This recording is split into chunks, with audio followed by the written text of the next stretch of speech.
Squirrel and Ant. In a lush and verdant forest, lived a small squirrel named 2P.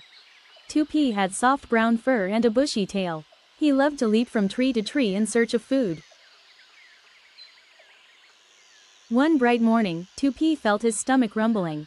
I must find breakfast, 2P mumbled, scratching his head with his tiny foot. 2P leapt onto a large oak tree. There, he saw many ripe acorns. "Wow, this is my breakfast!" exclaimed 2P happily. Greedily, 2P ate the acorns one by one. They tasted so delicious and savory. Suddenly, he saw a small ant struggling to carry a large grain of rice. "Hello, Ant," 2P greeted kindly. "Where are you going with such a big grain of rice?" The ant stopped for a moment and replied, "I'm taking it to my nest for winter food supplies."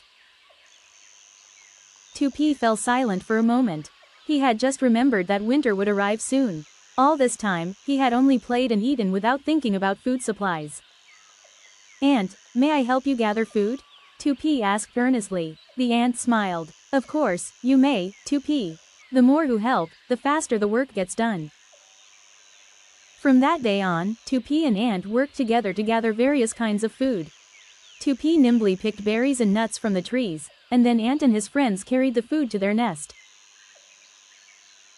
Day after day passed, and the food supplies in the ant's nest grew. 2P also made several piles of nuts in the hollow of the tree where he lived. He felt happy to be able to help and prepare for winter. Finally, winter arrived. The forest turned white, covered in snow. 2P and Ant stayed warm and full in their respective homes. They smiled happily because they had worked hard together.